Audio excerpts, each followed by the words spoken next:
Magandang gabi po, kapatid sa Panginoon.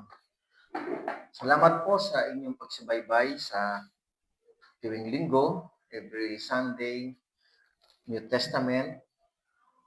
Yun ang Sunday service po namin. At tuwing Wednesday, Old Testament. Ngayon po ay Book of, every Sunday, Book of Luke.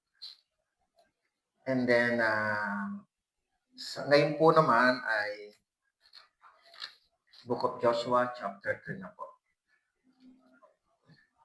The Step of Faith, Crossing the Jordan River, chapter 3, verse 1 to 17.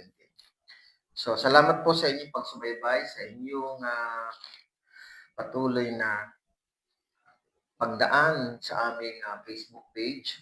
Actually, hindi ko pa ho naibabalik. Dati po, sa Jesus and Ministry Church po ako nag-open.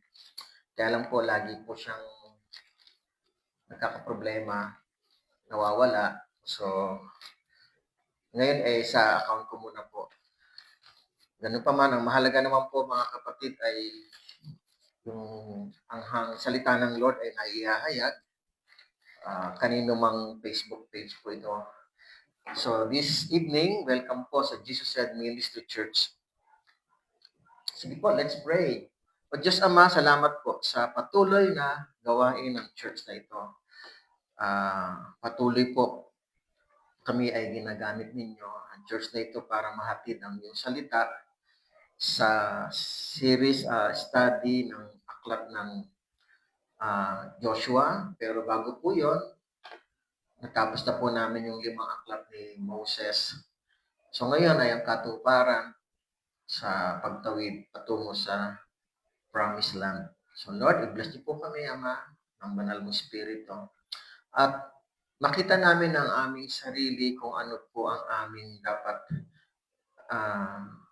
sundin, tularan sa mga pananampalataya na nagpapahayag ng kanilang pagkilos, pagsunod ang mga Israelita. Kaya salamat po, Ama, nawa makita namin ito at matularan. Salamat po, Ama. In the name of Jesus we pray. Amen. So, sige po. We study the Bible, book by book, chapter by chapter. So, inductive Bible study po yung aming method ng teaching, expository preaching po. Okay, so, last week po, kumbaga sa series kumbaga sa mga teleserye na may mga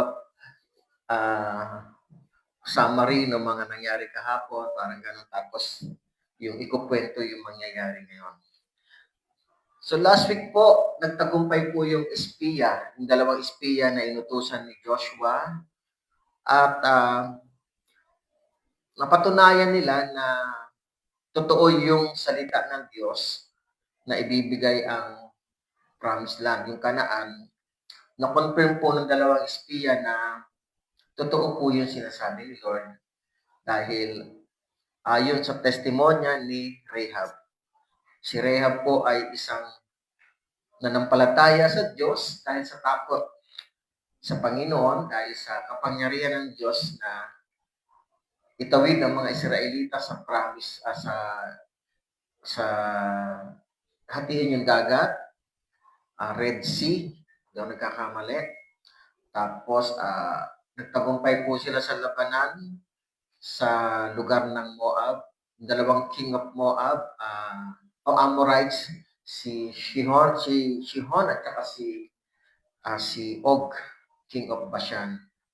Na very powerful yung bansa nila, pero sila po ay natalo ng mga Israelita. So natakot po si Rahab at siya po ay umanig sa mga Israelita. So sa chapter 6 pa yung katuparan po dito.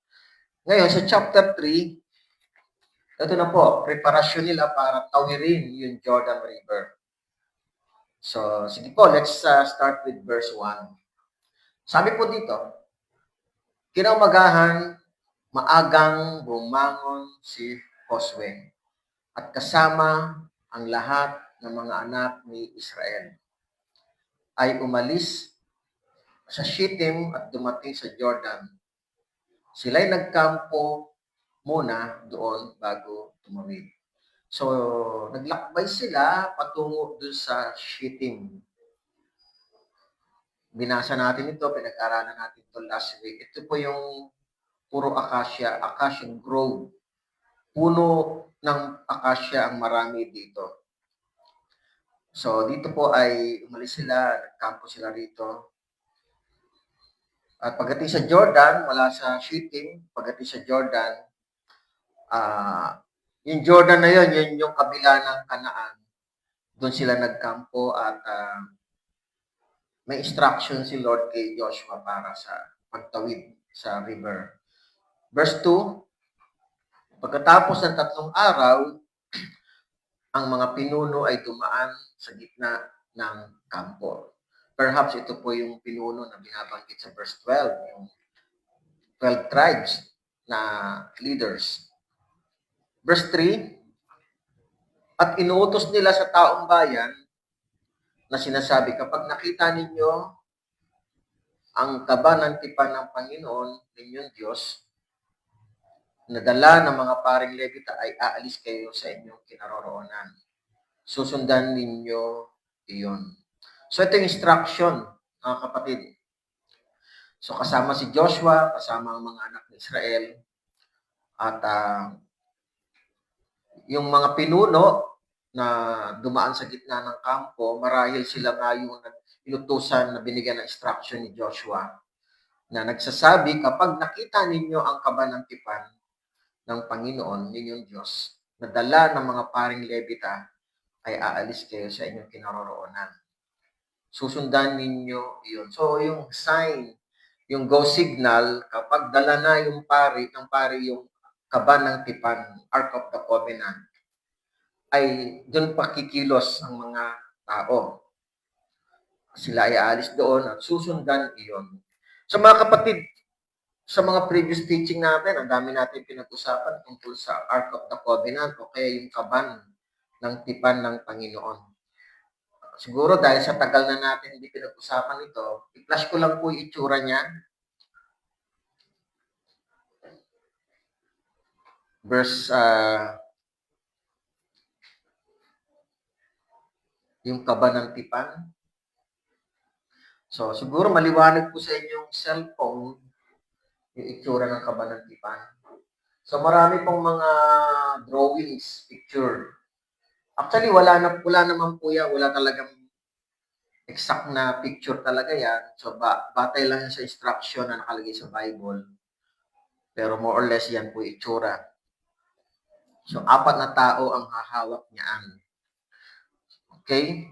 So, ngayon, pag binuhat po ito ng mga pari, ng mga Levita, dun yung hudyat na aalis sila doon sa kinaroroonan nila.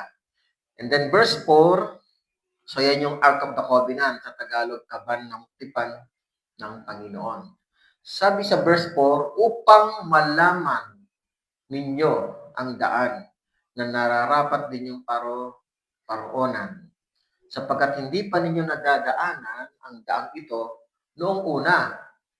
Gayon may magkakaroon ng agwat sa pagitan ninyo at sa kaban ng may 2,000 siko ang sukat. Huwag kayong lalapit ng higit na malapit roon. Okay. So dito mga kapatid, una, ang gagawin po nila ay susundan ninyo iyon. So hindi po binabanggit dito na susundan ninyo tumutukoy sa mga pari, pero dahil ang pari ay may dala ng kaban, so susundan nila iyon, yung kaban, yung bit-bit ng pari. Sabi rito, upang malaman ninyo ang daan na nararapat ninyong paroonan. Okay. So mga kapatid, itong pagtawid sa Jordan River, pagtawid nila, papasok sa lugar ng Kanaan, ay hindi pa nila nadaanan Marami na po silang nilagpasan lugar, pero hindi pa nila ito nadaanan. Sa Book of Numbers, chapter 13 and 14, even yung 12 spies, actually dalawa lang natira dito, si Joshua lang at si Caleb. Hindi pa rin nila narating ito. Medyo malayo ng konti yung napuntahan nila. Ang napuntahan nila ay yung Valley of Eshcol. Inutusan din sila ni Moses para mag-ocular inspect sa lugar na yon. Pero hindi po sila nakarating dito mismo. May kalayuan ng konti. Kaya wala pa ho nakakarating dito. So, ang magiging parang pinaka-leader nila, ang magli-lead, kumbaga sa ano, parang magiging navigator, ay yung kaban ng tipan. Excuse me. Yun ang magiging gabay nila.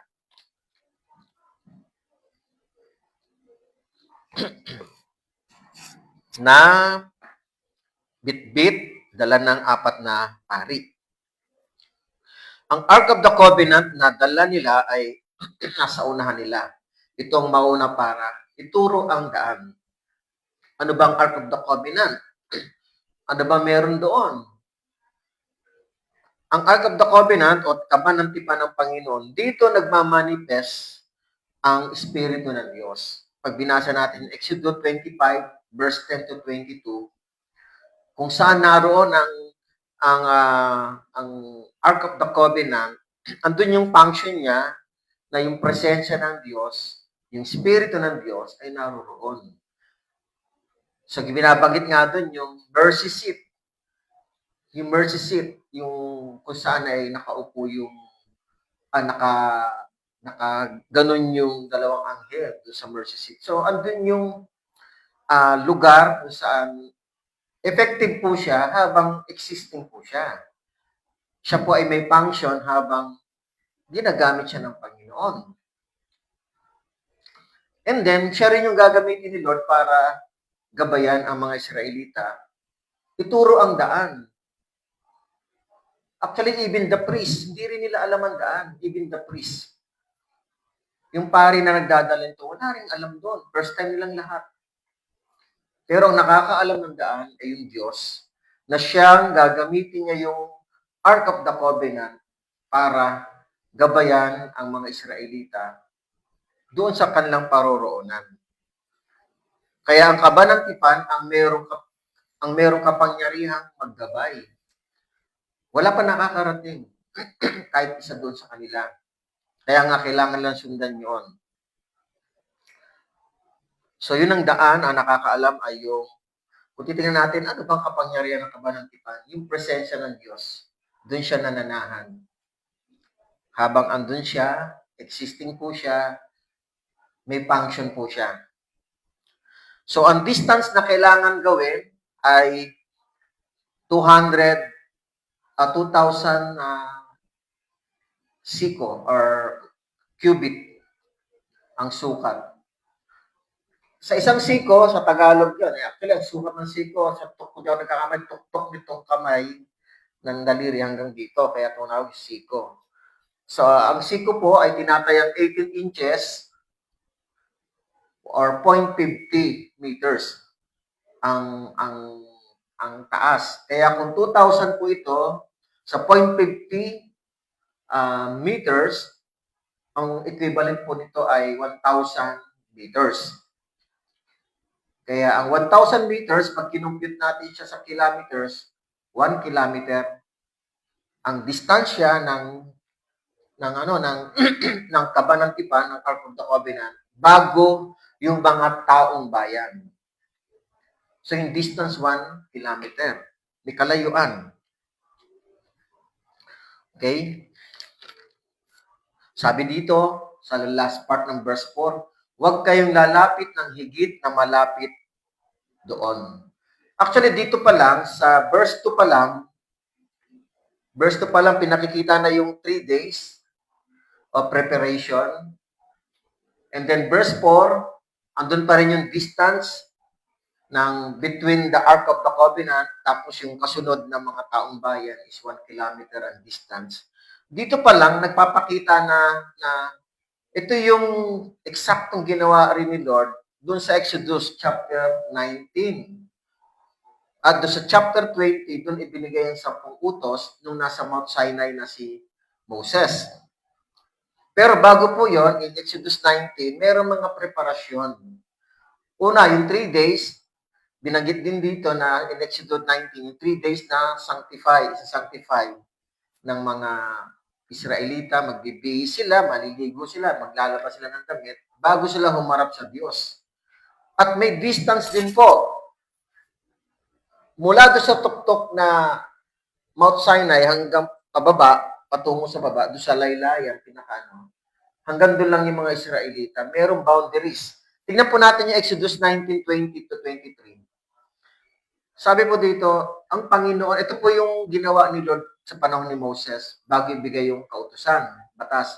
Ang Panginoon ay bumaba sa ibabaw ng bundok ng Sinai, sa taluktok ng bundok at tinawag ng Panginoon si Moses na sa taluktok ng bundok at si Moses ay umakyat. Sinabi ng Panginoon kay Moses, bumaba ka, binababa ulit, no? Balaan mo ang bayan, baka sila'y lumampas upang panoorin ng Panginoon at mamatay ang marami sa kanila. Gayun din ang mga pari na lumalapit sa Panginoon, pabanalin mo. Baka ang Panginoon ay hindi makapagpigil sa kanila. Pasunurin sila. Sinabi ni Moses sa Panginoon, ang bayan ay hindi makakaakyat sa bundok ng Sinai sapagkat ikaw mismo ang nagbilin sa amin ng iyong sinasabi, lagyan mo ng hangganan sa palibot ang bundok at iyong aariing banal ito. So meron ng instruction si Lord, mula doon sa tuktok ng bundok pababa, meron po siyang tinatawag na parang perimeter, boundaries, at pinababanal po yun ng Panginoon. Once na bumaba ang Panginoon sa taluktok ng bundok ng Mount Sinai, parang grounded na po yun. Hanggang baba po yung bundok na yun, banal. Huwag lumagpas doon. Mamamatay po sila kapag lumagpas doon yung mga Israelita. Kaya pinababa ulit si Moses para balaan po yun, mga kapatid. So kung titignan natin, may distance yung presensya ng Diyos doon sa mga tao. So, pinakikita rin dito na ang presensya ng Diyos sa pamamagitan ng Ark of the Covenant ay may distance din na 1 kilometers. Tatawagin ko po itong holy distance. 1 kilometer. 1 holy distance ang tawag ko dito. This is my personal lang. So, sabi rin dito, huwag kayong lalapit ng higit na malapit doon. Pag sinabi ng Panginoon huwag din ang gawin. Parang ganon. Baka mapahamak sila. So, ito yung ipinakikita ng Diyos na parang kinokopya yung nangyayari. Ito ay para ipahayag sa Israelita na kung paano ginabayan ni Lord si Moses, ganun din ay pagkakaloob ni Lord kay Joshua. Para si Joshua ay magkaroon ng karangalan sa mga Israelita. So, ang utos ay 1 kilometer, yung distance and boundaries. So, pareho po sila. Tulad ng ginawa ni Lord kay Moses. Kaya lang kay Joshua, Ark of the Covenant yung distance. Dahil banal po yun eh. Actually, Ark of the Covenant, kapag nahawakan ng hindi karapat dapat humawak, mamamatay po eh. Nangyari po yan kay Uriah, sino ba tong alalay ni David na hinawakan po yun. Dahil natisod po yung paanong baka na nagdadala, malalaglag yung Ark of the Covenant. Napahawak po. Hindi ko matandaan yung name. Kaya namatay po yung alalay ni David. Bawal po kasi siya hawakan at yung distansya ng kanyang pagkabanal ay mataas, malayo. 1 kilometer. Okay. Verse 5. At sinabi ni Josue sa bayan, magpakabanal kayo sapagkat bukas ay gagawa ng mga kababalaghan ng Panginoon sa inyo. Tulad na sinabi ko in Exodus 19:10 verse 14, halos andun lahat po yun. Sanctify yourself and then consecrate yourself. Italagahan ninyo ang inyong sarili sa Panginoon at magpakabanal kayo. Sabi doon, 3 days kayong, at after 3 days, darating ang Panginoon. Kaya magbihis kayo, maghugas kayo, maglaba kayo, maligo kayo. Kaya ito po ay upang maalala ng mga Israelita na ito yung katulad ng ginagawa ni Lord kay Moses na ginagawa naman niya ngayon kay Joshua. Kaya pakibasa na lang po niyo Exodus 19 verse 10 to 14. So utos din po 'yon. So very similar po. Una, holy distance. Kay Joshua 1 kilometer, kay Moses ay yung paanan ng bundok, wag lalagpas. So sanctification, 3-day sanctification, Exodus 19 verse 14 to 16. And consecration before the Lord. So lahat po ito very similar na ginagawa ni Lord. Ulit, para makita siguro na makita nila na kung ano yung trato ni Lord kay Moses, ganyan din ang gagawin niya kay Joshua. At lahat ito ay inulit, no, sa katauhan ni Joshua. And then, kailangan lang magpakabanal. Bakit? Dahil sabi ni Lord, isusurprise po sila ni Lord. Actually, gagawin ng Panginoon ay yung kababalaghan, yung wonders, o yung bagay na ito ay meron din pong hindi naman gagayahin ni Lord, kundi ipakikita rin kung paano yung version naman ni Lord pamamagitan ni Joshua, kung paano rin magkakaroon ng wonders or kababalaghan. Kaya sabi ni Lord, magpakabanal kayo sapagkat kinabukasan ko ay gagawa ng kababalaghan ng Panginoon. Verse 6, at nagsalita si Josue sa mga pari, buhatin ninyo ang kaba ng tipan at mauna kayo sa bayan. At kailang binuhat ang kaba ng tipan at nauna sa bayan. Siguro ito na po yung parang kinabukasan, verse 6. So, sinutusan na po yung bayan, kaya yung mga pari. Verse 7, at sinabi ng Panginoon kay Josue, sa araw na ito ay pasisimulan kong gawing dakila ka sa paningin ng buong Israel, upang kanilang makilala na kung paanong ako ay kasama ni Moses ay gayon ako sa iyo. Okay. Tulad na sinasabi ko kanina pa, may mga partial na similarities na ginagawa si Lord sa ginawa ni Lord kay Moses na ginagawa naman niya kay Joshua. Ito ay parang madakila si Joshua, hindi lang si Moses. Kasi importante yung pagiging tawag dito, yung kapalit, yung successor, dapat pareho ang pagtrato ng mga tao. Kung paano nila itinaas si Moses, ginalang, nirespeto, ganun din dapat ay ibigay nila kay Joshua.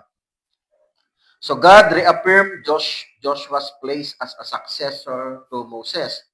Kaya very similar ang preparation, ang utos ni Lord na ginagawa niya kay Joshua naman. So this is the first time na ipakita sa Israel na tama ang Diyos to choose Joshua as the next leader. Para patunayan nila na ang Diyos ay tama at pinili si Joshua. So ngayon, verse 8, tuloy lang natin.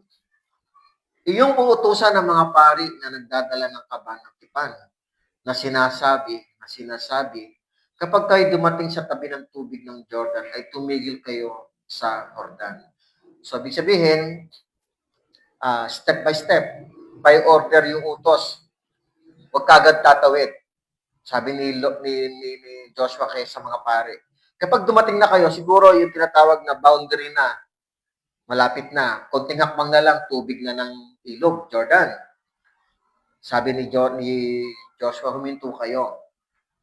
Then verse 8, verse 9, sinabi ni Josue sa mga anak ni Israel. So kanina, instruction niya sa mga pari, verse 8, so instruction naman ni Joshua sa mga Israelita. Sabi dito, lumapit kayo at dinggin ninyo ang mga salita ng Panginoon ninyong Diyos. So instruction ni Lord. So anong instruction ni Lord kay Joshua? Ito po, verse 10. Pinalapit niya yung mga tao. Sabi sa verse 10, at sinabi ni Josue sa mga anak ni Israel, sabi dito, sa ganito ay inyong makikilala na ang buhay na Diyos ay kasama ninyo. At walang pagsalang kanyang itataboy sa harapan ninyo ang mga Kananeo, Heteo, Hebeo, Perizeo, Gergeseo, Amoreo, at ang Jebuseo. Okay. So dito makikita natin na sinasabing walang pagsalang kanyang itataboy. So, hindi magpe-fail, hindi mabibigo ang Diyos sa kanyang pangako. So, itong sinasabi ni Joshua at galing kay Lord, itataboy sa harapan ninyo ang mga Kananeo. Ang Kananeo, ito po yung Kanaan. Actually, ang Kanaan po, si Kanaan po ay anak ni Ham. Ang anak po ni Kanaan, pag binasa po natin yung Genesis chapter 10, verse 15 to 17, ang mga anak ni Kanaan ay si Het. At yung mga anak ni Het, kung tawagin Heteo. At anak niya ay mga Hebeo, nakalagay po dito. Tapos, laktawalan natin muna kay Pereseo. Ang Pereseo kasi ito yung mga kasabayan na po ng mga Canaanites, Cananeo na nakatira. Sa Genesis chapter 13:7, nung napili ng pamangkin ni Abraham si Lot, napili ni Lot na kasi nagtatalo yung kanilang mga kanilang mga shepherd, nagtatalo. Shepherd ni Abraham, shepherd ni Lot. Nagtatalo sila dahil yung place ay parang sikip na sa kanila. Kaya sabi ni Abraham, mamili ka ng lugar na gusto mo. Yung pipili mo, yung hindi mo mapipili, yun ang akin. So napili niya, ang Sidon. Actually, kung di ako nagkamali, parang Sodom and Gomorrah yata. Hindi, tama ba ako? Sodom and Gomorrah ang napili ni Lot. Pero ng mga panahon noon, mga kapatid, naninirahan na po yung mga Pereseo. Kasama na po ang Kanaan. Kaya yung Pereseo, hindi po alam, hindi nakalagay sa Bible kung kaninong lahi galing. But itong Gergeseo, Amoreo at Jebuseo, mga anak po ito ni Kanaan. Si Kanaan ay anak ni Ham. Si Ham ay anak ni Noah. So sila po yung nakatira po dito. Puro anak ng mga Kananeo ni Kanaan.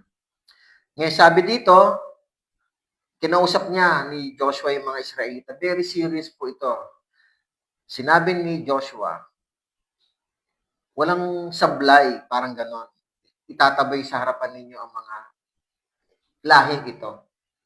So mga kapatid, piniprepared ni Joshua, although labanan po yung pupuntahan nila, but parang kung titignan natin, ipinakikita ni Joshua yung role ng Diyos.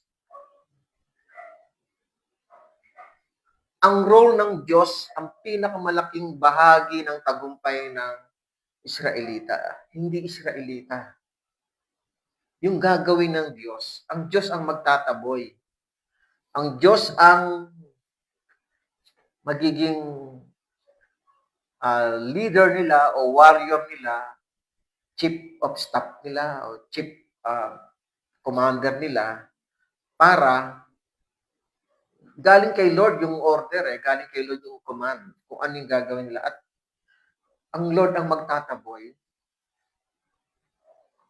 sa harapan nila. Ito itataboy nila itong mga lahing ito. Kaya mga kapatid, iba yung hindi po pananakot na kailangan manalo tayo, kailangan magtagumpay tayo laban sa mga ito. Siyempre, isipin na, the Lord piniprepare sila for the war, for the battle, pero inuunahan na po sila ni Lord na ako nang bahala dyan, itatabi ko yan. So, kino-comfort ni Joshua at ni Lord yung mga tao para hindi naman nakakatakot yung haharapin nila. Ang Diyos ang magtataboy dito. Verse 11, dahil ito'y pinangako na doon pa. Narito ang kabanatipan ng Panginoon, sabi ni Joshua, ng buong lupa ay mauuna sa inyo sa Jordan. Okay. Narito ang kabanatipan ng Panginoon ng buong lupa ay mauuna sa inyo sa Jordan. So, andun ulit yung kabanatipan na binabanggit dito. Mauuna po ito. So, titingnan nila kung yung leadership ng kabanatipan na kung saan andun ang presensya ng Diyos. ay maggagabay sa kanila. Verse 12, ngayon ay kumuha kayo ng 12 lalaki sa mga lipi ni Israel, isang lalaki sa bawat lipi. So bawat tribe ay mayroong isang leader para pamunuan, maggabay po diin kasi sa dami po nila eh. Sa dami nila. Kung tutusin, more or less ang ating batayan, yung nabilang itong huli, yung nabilang na 20 years old and above ng mga new generation na papasok sa Kanaan, 601,730. So, ano po yun? Mga lalaki lang po yun. So, kung ibibilangin natin lahat, marami po ito. Million po ito. Wala pa yung babae, wala pa yung mga anak nila. So, maaring million po ang dami nila.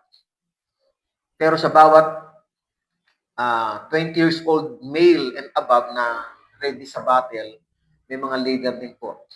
Maaring ito po yon. And then verse 13,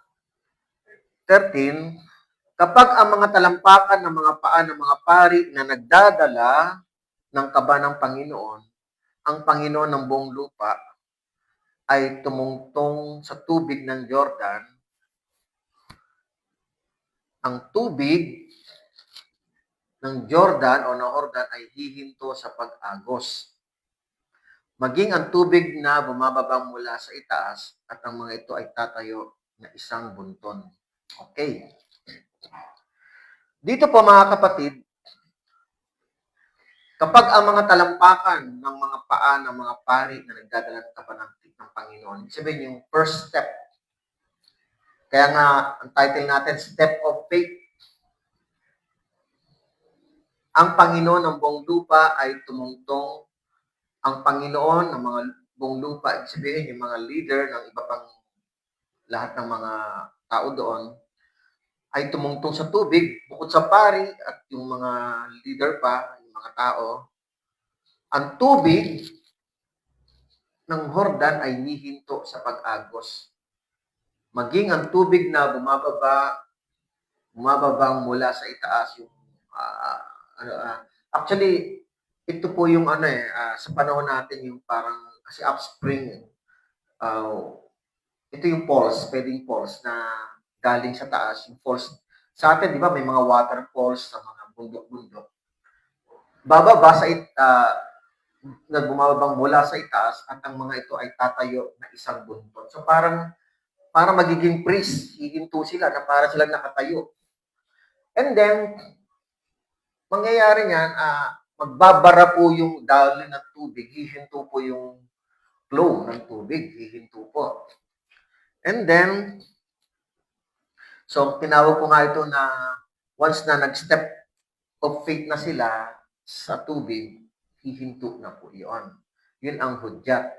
Verse 14, at nangyari nang umalis ang bayan sa kanilang mga tolda, ito na po yun, ready na po sila, upang tumawid sa Jordan. So, ibig sabihin, nakalagpas na, maaring naglalakbay na yung mga pari, and then, after within 1 kilometer, sukat na nila yon na kailangan yung distansya, saka sila kikilos, saka sila bububog, hahakbang na. At nangyari nang umalis ang bayan sa kanilang mga tolda upang tumawid sa Jordan, nasa unahan ng bayan ang mga pari na nagdadala ng kaban ng tipan. Verse 14 yon, nang dumating sa Jordan ang mga may dala ng kaban at ang mga paa ng mga pari na nagdadala ng kaban ay nabasa sa gilid ng tubig. So, ibig sabihin, nabasa na sa gilid ng tubig. Ano na yan hindi natin alam kung actually, ito totoo naman talaga, no? Yung Jordan River na may nakapagsabi rin sa amin na yung picture na madalas na pag may mga turista pumupunta, mga pilgrimage, pupunta sa Israel, yung iba doon nagpapabaptize o napapabaptize sa Jordan River. Yung lugar na kung saan bumababa yung mga tao, actually, ang nagpasimento at naglagay ng mga parang parang may CR pa yata para sa mga tourist. Ang naglagay po nun, ang nagpagawa ng po nun ay Calvary Chapel, si Pastor Chuck Smith, yun ang nabalitaan ko. Sila yung nagpagawa nun para hindi maputek. Ibig sabihin, nakasemento, maayos yung daanan. Kasi nga, maraming taong pumupunta ron. So, kung tutusin, kung hindi siya nakasemento, syempre parang biglang bababa yung ilog na yun. Maaaring more or less ganun yung itsura nitong pinag-uusapan natin. Ngayon, nung siguro pababa na yung mga paa nila, at sabi rito, nasa unahan ng bayan verse 15, nagdadala ng kabanang ay nabasa sa gilid ng tubig. So, hindi, siyempre, lupa lang yon, nabasa na. Naka-close parenthesis dito, sapagkat inaapawan ng Jordan ang lahat itong pampang sa buong panahon ng pag-aani. So, ibig sabihin, may season pa noon na season of yung pag-aani. Medyo ang tubig ay mataas. Kumbaga sa mataas yung level. Pati yung pangpang ay inaabot ng tubig. Kaya doon pa lang maaari sa pangpang, siguro ordinary na tubig noon mababa. Kumbaga sa atin may high tide, may low tide. Pero nung panahon na ito ng pag-aani, mataas ang tubig. So doon pa lang sa taas, nabasa na yung mga paa ng mga itong paring ito.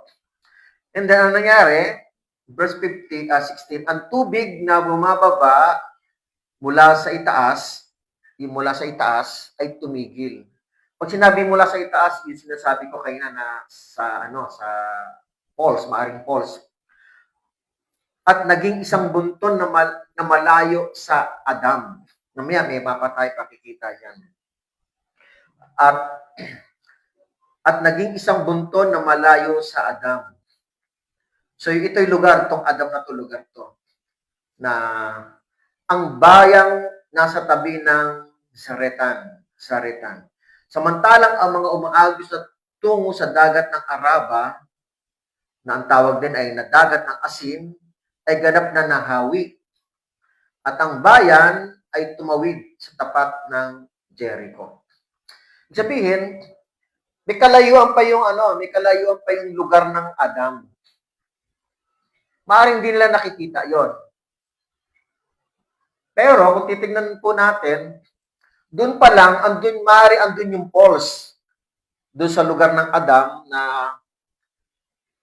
at naging isang bunton na malayo sa Adam. So kung Adam to, malayo, ibig sabihin, ang bayang nasa tabi ng Saretan na maaaring andun yung falls, lugar na yon, huminto na yung tubig ng pag-agos doon. So, and then, samantalang ang umaagos tungo sa dagat ng Araba, na dagat ng asin ay ganap na nahawi. So, pati yon nahawi.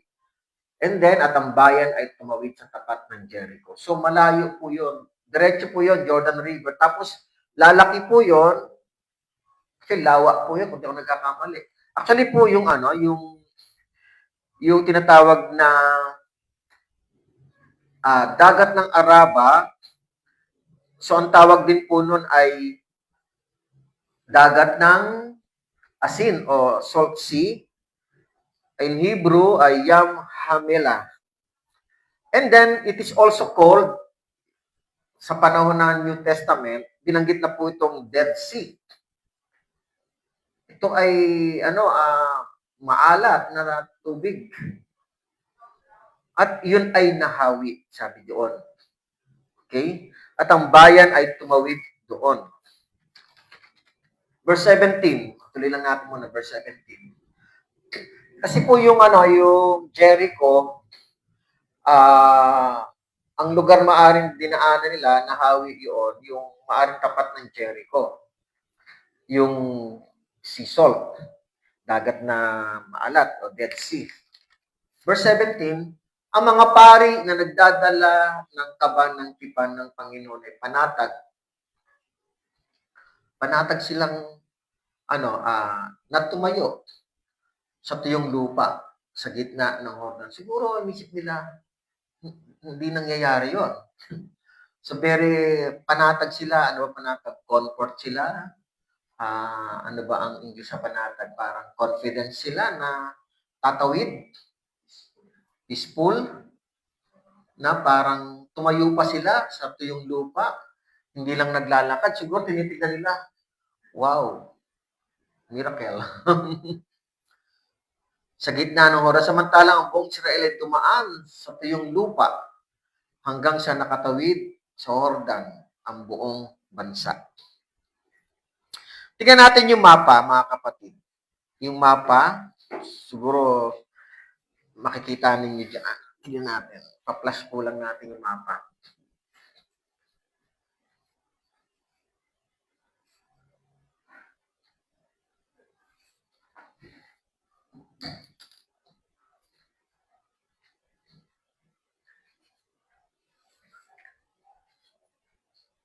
Ito po yung mapa. No? Ito po yung Adam. Adam o Adam. Ito po yung Adam. Mula doon sa Adam hanggang dito sa actually, ito yung Jordan River na po yan. So, maaaring andito yung falls sa Adam sa taas. Mula rito, 17 miles ang layo. 27 kilometers po yan sa kilometers. And then, mula rito hanggang dito ay 6 miles. Anyway, dito huminto na ang tubig. So, dito, malayo pa yan. Higit pa sa 17 miles. Ito po yung Dead Sea, Salt Sea. Also known as the Salt Sea and the Sea of Araba. Ito po yun. Okay, at dito po yung Jericho. Ito po yung Jericho. Ngayon, sinasabi ng Bible, even dito sa Dead Sea, malapad po ito, tumawid po sila rito. Nabanggit doon, tumawid din sila rito, maaaring dito tumawid din. Mahaba po ang covered nung mahaba po siya. Dahil nga ang tatawid po yung mga Israelita na milyon ang tatawid.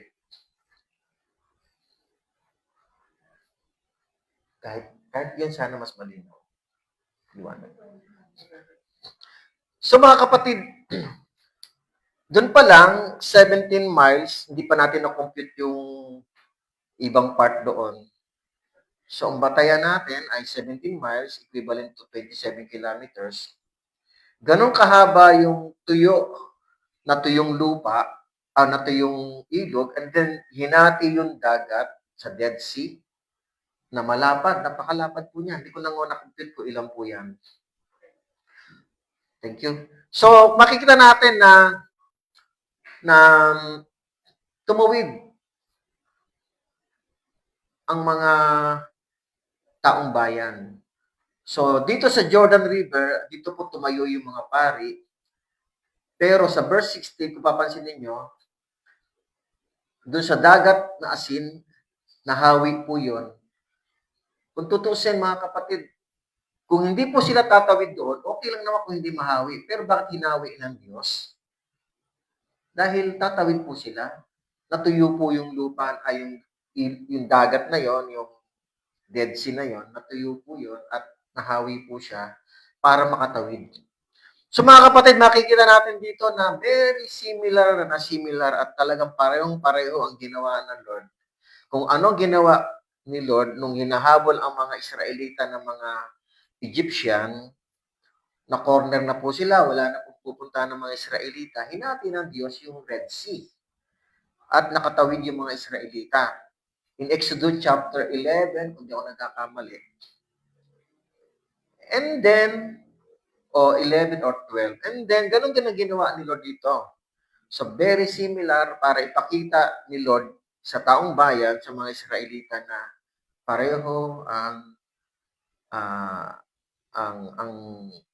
ang favor na tinanggap ni Joshua, tulad ng favor na ginawa ni Lord kay Moses para pangunahan ng Israelita sa Promised Land.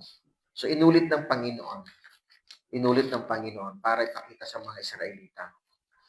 So, ngayon, nakatawid na po sila rito. So, unti-unti na silang umuusad patungo sa... Actually, ito na po yung Promised Land. Narating na po nila. Pero, syempre po mga kapatid, ipinangako ni Lord na meron po mga tribes na kailangan itaboy si Lord. So, ano ang lesson dito, ano, mga kapatid? Hanggang doon lang po sa verse 17. Hindi po sila naligaw sa madaling salita. Gumawa ng paraan ng Lord para makatawid po sila. Maaring hindi sila makatawid kung hindi patutuyuin ng Panginoon yung Jordan River, tsaka yung Dead Sea, yung Salt Sea. Maaring hindi sila makatawid kung hindi mangyayari yon. But because of God's promise sa mga anak ng Israel, kahit na mga imposibleng bagay, gagawa ang Panginoon ng paraan. May kanta nga tayo, God will make a way, di ba? Gagawa ang Diyos ng paraan. Dahil pinangako niya ito. Kahit na imposible pa yung mga daraanan, basta mahalaga, itatawid ang mga Israelita at patungo sa promised land. Actually, itong pangako na ito, matagal na yung naipangako ito, 40 years ago na. Kay Moses pa. Pero ngayon, ito na po yung katuparan sa panahon na ni Joshua. So mga kapatid, kaya po sila nakatawid, kaya po sila nagtagumpay, hindi sila naligaw. Because, anong sabi sa verse 3 and 4? Joshua 3 and 4. Okay? Balikan ko lang po to, no? Sabi dito, at inutos nila sa taong bayan na sinasabi, kapag nakita ninyong kabanatipan ng Panginoon ninyong Diyos na dala ng mga paring Levita, ay aalis kayo sa inyong kinaroroonan. Susundan ninyo iyon. And then sa verse 4, upang malaman ninyo ang daan na nararapat ninyong paroonan. So ang maglilid po ay yung Ark of the Covenant, na kung saan ang presensya ng Diyos ay naroon. Sapagkat hindi pa ninyo nadadaanan ang daang ito nung una. Amen. Magkakaroon ng agwat sa pagitan ninyo at sa kaban ng may 2,000 siko ang sukat, 1 kilometer po yon. Huwag kayong lalapit ng higit na malapit roon.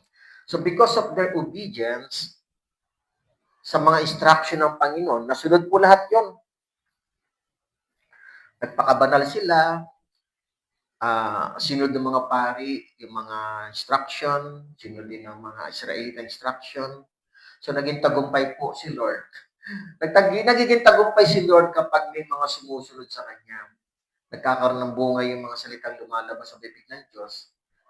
Ito po ay malaking credit po sa Diyos because of their obedience. So ngayon mga kapatid, nasunod po nila yung instruction perfectly. So, ligtas po silang nakatawid sa gabay ng Ark of the Covenant ng Panginoon.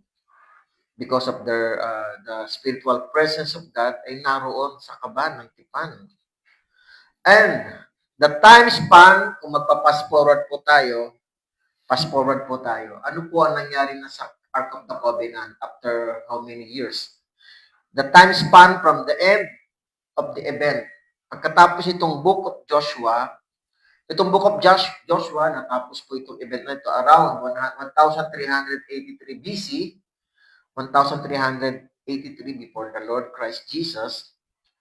And then, the start of Babylonian captivity naman is 586 BC. So, approximately 800 to 820 years ang gap after this book of Joshua hanggang sa Babylonian captivity. May 800 years, more or less, ang pagitan ng dalawang kwento, dalawang event. Kaya ko sinasabi mga kapatid dahil darating ang time na mawawala po yung Ark of the Covenant, yung presensya ng Diyos kung saan ginagamit niya ito. Hindi po ito mananatiling habang panahon hanggang ngayon. Hindi po. Darating po ang panahon na ito po ay aalisin ng Diyos. Pero ito po ay papalitan ng Panginoon, ng mga pastol. Sabi sa Jeremiah 3, verse 15 to 16, sabi rito, at bibigyan ko kayo ng mga pastol ayon sa aking napupusuan. Ito'y panahon na ng Babylonian captivity of before. At bibigyan ko kayo ng mga pastol na ayon sa aking napupusuan na magpapakain sa inyo ng kaalaman at unawa. At mangyayari na kapag kayo'y dumami at lumago, sa lupain sa mga araw na iyon, sabi ng Panginoon, hindi na nila sasabihin ang kabanantipan ng Panginoon. So, dito si Joshua, binibigyan ng instruction yung mga Israelites, focus sa leadership, focus sa guidance ng Ark of the Covenant. But this time, ang prophecy, hindi na yon mangyayari. Hindi na iyon maiisip ni maaalala, ni hahanap-hanapin. At ito ay hindi na muling gagawin. So anong ipapalit, mga kapatid? Sa verse 15, ano ipapalit sa Ark of the Covenant? Bibigyan ko kayo ng mga pastol ayon sa aking napupusuan. Mga na magpapakain sa inyo ng kaalaman at unawa. Actually, yung instruction ni Lord para i-focus sa mga Israelita sa Ark of the Covenant, ano yun nasunod man nila yun, pero ang totoo niyan, kulang pa rin talaga sila sa knowledge and then understanding. But iba pa rin kapag merong pastol na magpapastol sa kanila para ipaunawa yung malalim na panukala ng Diyos, yung understanding and then yung wisdom o knowledge. So, mangyayari po yan, nangyari naman yan. Nawala na po yung Ark of the Covenant. Pagdating ng after 70 years ng captivity, bumalik na po ang mga Israelita sa Jerusalem, nagtayo ng temple, nagtayo ng perimeter fence. Hindi na nabanggit yung Ark of the Covenant. Missing na po, nawala na po yun. Hanggang sa dumating ang New Testament at ang mga pastol na tinutukoy dito ng propeta Jeremiah, ang nangungunang pastol ay si Jesus. Kaya plural po yung mga pastol dahil marami. Pero si Jesus po ang kauna-unahan pastol. Sabi ni Pedro, 1 Peter 2:24-25, siya mismo ang nagdala ng ating mga kasalanan sa kanyang katawan sa punong kahoy upang tayo mamatay sa mga kasalanan at mabuhay sa katuwiran. Dahil sa kanyang mga sugat ay gumaling kayo. Sapagkat kayo'y, si Kristo po, alam niyo po yun kung sino tinutukoy doon, sapagkat kayo'y tulad sa mga tupang naliligaw, ngunit ngayon ay bumalik na kayo sa pastol at tagapag-alaga ng inyong mga kaluluwa. Yun po ay sino? Si Jesus po yun. John 10:11-16, sabi po dito, sabi ni Jesus, ako ang mabuting pastol. Ibinibigay ng mabuting pastol ang kanyang buhay para sa mga tupa. Ang upahan at hindi pastol at hindi may-ari ng mga tupa, nang makitang dumating ang asong gubat ay pinababayaan ang mga tupa at tumatakas. At inaagaw sila ng asong gubat at ikinakalat. Siya'y tumatakas sapagkat siya'y upahan at walang malasakit sa tupa. Ako ang mabuting pastor, sabi ni Jesus sa mga alagad. Kilala ko ang sariling akin at kilala ako ng sariling akin. Gaya ng pagkakilala sa akin ng Ama at ng pagkakilala ko sa Ama at ibinibigay ko ang aking buhay para sa mga tupa.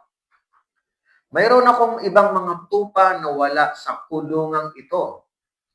Kailangan ko rin silang dalhin dito at kailangang papakinggan ng aking tinig kaya magkakaroon ng isang kawan na may isang pastor. Verse 16, John 10 verse 16. Itong tupang ito, tayo po ito, na nakikinig sa salita ni Jesus, na nakikinig sa mga tinig ng Panginoon, na kumikilala kay Kristo na nagkatawang tao, hindi tao lang nagkatawang tao, at kinikilala si Jesus na bugtong na anak, na pangsamantalang nagkatawang tao, at siya bumalik na sa langit upang ibihis ulit ang kanyang nature bilang Diyos kasi siya ay anak ng Diyos. So ito yung tupa na yon na nakikinig sa salita ni Jesus, yung mga taong ito. Ito mga taong ito na wala pa sa kulungan ito po yung mga future believers. Kaya nga sabi ko, tayo na po yun sa panahon natin yun. So sino ang nagpapastol sa mga tupa na ito? Si Jesus. Si Jesus. Sabi kanina sa Joshua chapter 3 verse 4, Susunod sila sa kaba ng tipan. Diba? Sinabi kanina. Dahil ang kaba ng tipan ang maggagabay sa kanila upang malaman ninyo ang daan. So maliwanag yung verse 4, Joshua 3 verse 4. Upang malaman ninyo ang daan na nararapat ninyong paroonan. Okay, sapagkat hindi pa ninyo nadadaanan ang daang ito noong una. Okay. So ngayon mga kapatid, wala pa naman talagang nakakarating. Minsan, wala pa.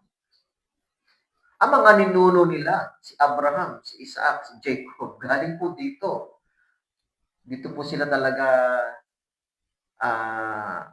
lumaki. Yung 12 tribes ni Israel, dito po tayo ipanganak lahat sa Kanaan. Kaya lang, syempre, nagkaroon ng paggutom sa Israel, actually, hindi Israel, Kanaan, pumunta sila ng Egypt. Now, mga kapatid, ang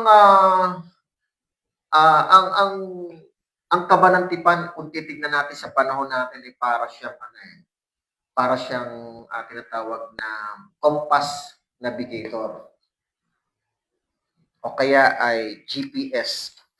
No? Ano ba ang GPS? Ito po yung global positioning system sa lupa. Kung titingnan natin.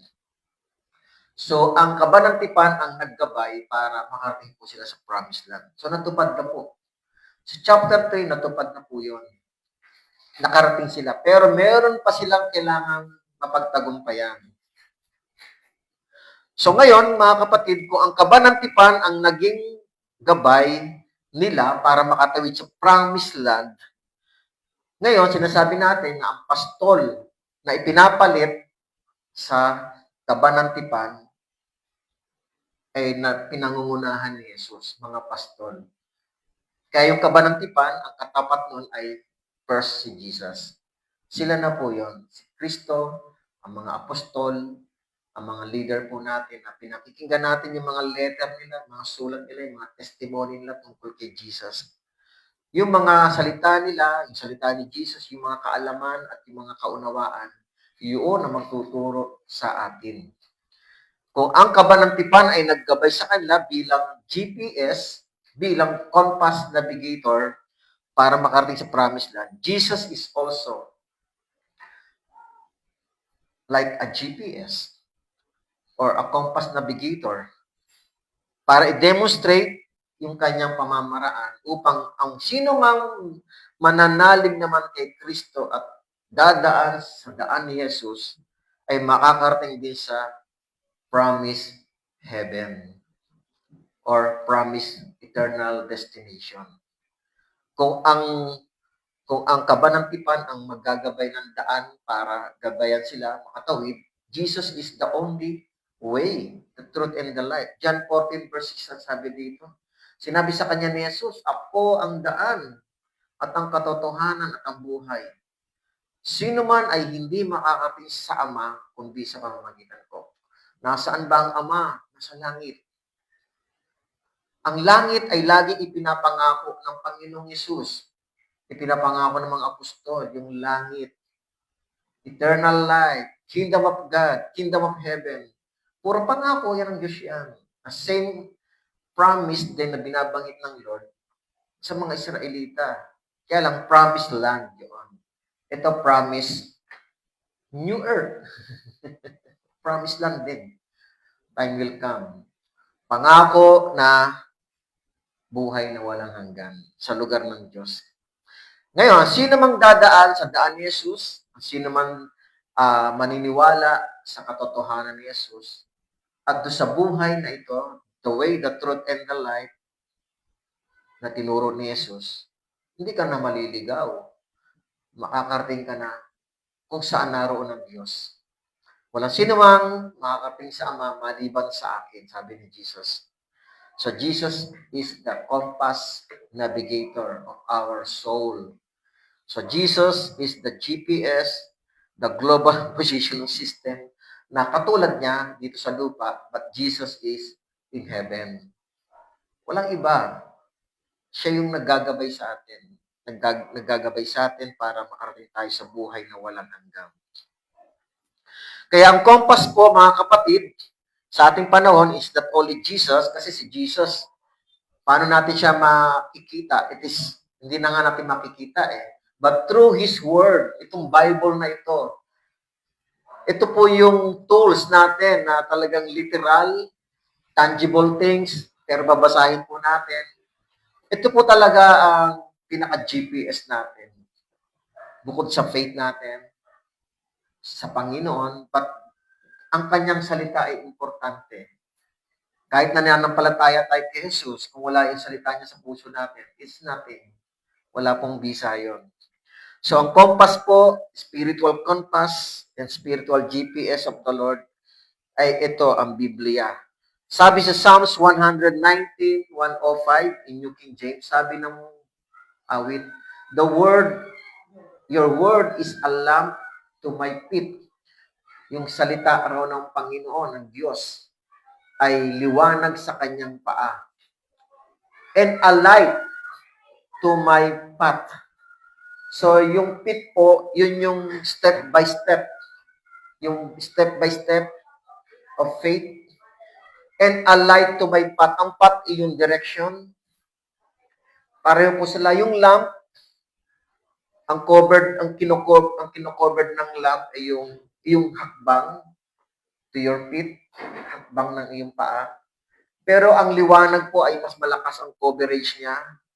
Yun yung path, yung direction. Kaya ang salita ng Panginoon ay naggagabay sa atin step by step of our faith, and then yung liwanag, mas malaking coverage, ginagabayan naman tayo sa ating direksyon. And then awit 119 verse 130, ang paghahayag ng iyong mga salita ay nagbibigay ng kaliwanagan. Nagbibigay ng unawa sa walang karunungan. Kaya salita ng Panginoon ay talagang kompas yan. GPS yan. Ituturo ka. Hindi ka para maligaw. Kawikaan chapter 6 verse 23, sapagkat ang utos ay tanglaw at ang aral ay ilaw. So ito yung naggagabay sa atin pang araw-araw nating buhay bilang Kristiyano. Utos ng Panginoon. At ang mga saway ng disiplina ay daan ng buhay. So lahat po ito, at gagabay po tayo. Ito po yung ating gabay, compass. So itong mga salita ng Panginoon ay nagbibigay ng liwanag sa atin upang tayo ay lumakad sa kanyang liwanag. Na hindi tayo madidiliman, matitisod, maliligaw, sapagkat yung direksyon na binibigay ng Panginoon ay hindi para ikaligaw natin, kundi kaligtas natin, hindi para ikapahamak. Kaya mga kapatid, bawat isa ay dapat manampalataya sa salita ni Kristo. So ang title natin, Step of Faith.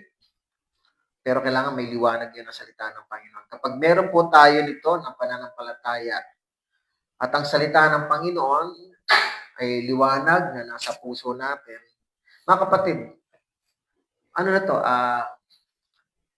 tinatanong na tayo ng Panginoon dito, kung ako'y nasa inyo at ang salita, kung kayo nasa akin, ang salita ko'y nasa inyo, so ito na pa yung privilege na ano man ang hingin mo. Sabi dito sa 1:15 verse 7, kung kayo mananatili sa akin, so wala pa yan pero ito'y question. Pero ito po yung ikalawa, at ang mga salita ko'y mananatili sa inyo, yung salita ng Panginoon, mananatili sa ating isip at puso. Sabi ni Jesus, hingin ninyo ang anumang inyong nais at ito'y gagawin para sa inyo. Parang sinasabi sa atin, name it. Pero wag niyo sabihin claim it. Kiniklaim natin baka mamaya yung salita ng Panginoon wala naman sa atin. Ang salita ni Jesus nasa bibig lang, wala naman sa loob ng isip at wala sa puso at lalo na wala sa pagkilos. Hindi natin naisasabuhay. But ang mahalaga mga kapatid, this is a great favor from the Lord. Hingin ninyo, whatever. Walang sinasabing exemption. Ano man, sabi dito, ano man inyong hingin o inyong nais, ito'y gagawin sa inyo. Pero ang requirements ni Lord, ang salita niya dapat nananatili. Pag sinabi nananatili, hindi ito yung panandalian lang. Sabi nag-stay, nananahan ang salita ng Panginoong Yesus sa ating buhay, sa ating isip, puso, at kaluluwa. So mga kapatid, Christ is our the new Ark of the Covenant. Siyang bago nating gabay para gabayan tayo sa liwanag ng daan na tatahakin natin. Marami pa ho tayong pagdadaanan, mga labanan. Tulad ng mga Israelita, umpisa pa lang yon, katatawid pa lang nila, and then napakarami pang mga battles. Tulad natin, ganun din, bilang mananampalataya, marami pang labanan. Pero, kung paano gagawin ng Lord yung mga kalaban ng Israelita, itataboy po yun sa harapan nila, ako pinaniniwala na ganun din si Lord sa atin.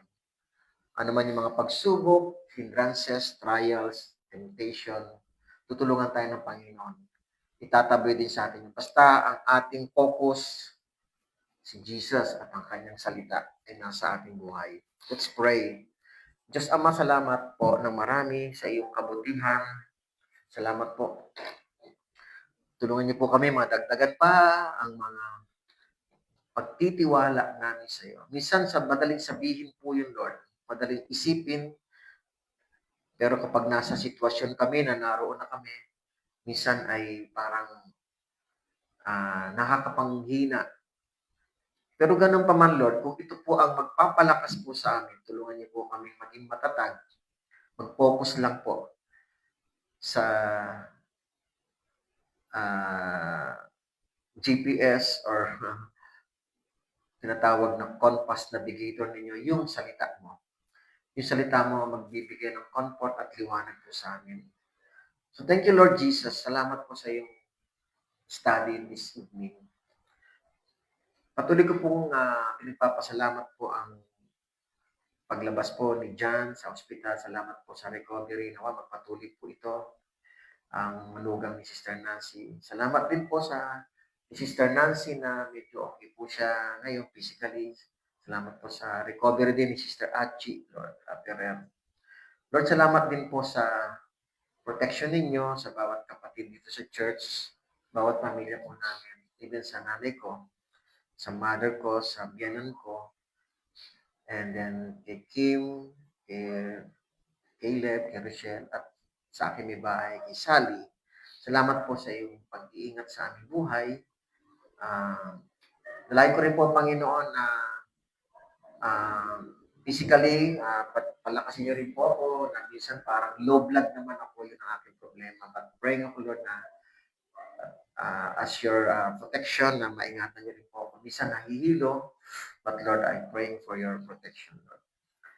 Maraming salamat po, Panginoon, and to all the viewers, kung ano man yung concern po nila sa kanilang kalusugan, nalayan ko po ang kagalingan para sa kanila. Kayo po ang magpatuloy na mahabag at makaranas po sila ng comfort and peace sa kanila. Kung sila man ay merong anxiety o kung sila man ay merong depression. Salamat po ng marami, Ama, at aking itinataas ang lahat. In the name of the Lord Jesus, we pray. Magandang gabi po sa inyo. Thank you, Lord. Thank you, Jesus. Amen. Amen.